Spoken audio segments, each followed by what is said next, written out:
m'appelle Sarah Bellarif, j'ai été reuséenne plus ou moins toute ma vie. J'ai fait toutes mes études jusqu'à la fin du secondaire à Rezé. Je suis Antoine Grippet, je suis nouvel arrivant à Rezé. J'ai peu d'antériorité, seulement 1 an de vie ici, donc je ne veux pas non plus avoir un regard trop froid et trop clinique sur les choses. Alors Rezé, c'est la ville où j'ai grandi, il faut le dire.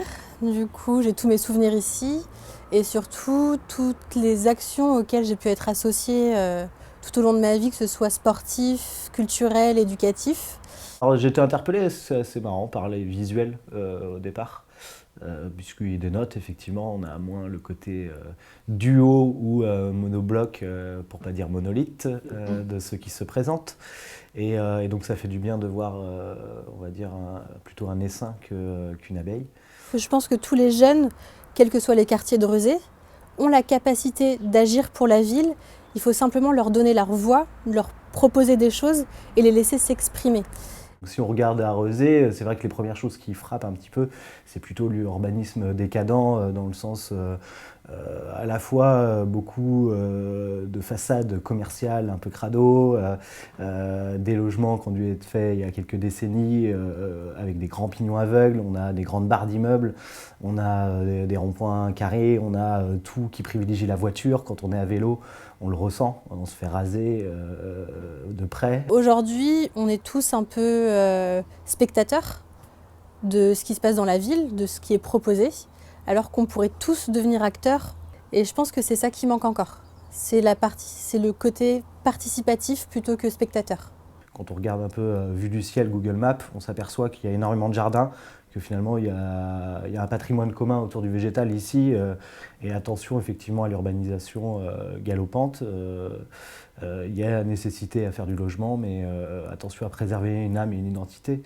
Finalement, les meilleures idées peuvent venir des gens qui les vivent. Tout ce qu'on demande en tant que jeunes, c'est de pouvoir agir et de faire ce qui nous semble bon pour la ville. Et c'est là où je pense que Rezé Citoyenne va pouvoir agir. On a un axe effectivement aussi qui part du 8 mai jusqu'à Océane, qui mériterait d'être un peu moins commercial, un peu plus commerçant peut-être, moins de Subway, Domino's Pizza et autres, pour aller vers peut-être un peu plus de diversité commerciale. Et effectivement aussi, là, on est dans un cadre ultra minéral. On a un rond-point Fontaine qui marche par intermittence,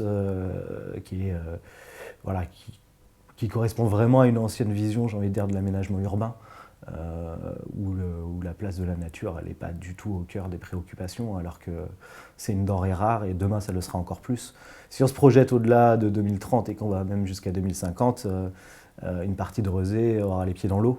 Ce que j'aurais voulu dire, c'est que je pense qu'il manque encore un peu d'intergénérationnel. C'est-à-dire qu'on a des personnes âgées à Rezé, mais on a aussi beaucoup de jeunes. Et je pense que ces deux types de personnes pourraient s'allier et apprendre les uns des autres. Mon père m'a dit un jour, les vieux ont oublié qu'ils étaient jeunes à un moment donné. Et cette phrase, je ne peux pas m'empêcher de me dire qu'effectivement, des personnes âgées qui seraient en contact avec des jeunes, ça leur remettrait un petit peu de vie, ça leur redonnerait un peu de réalité.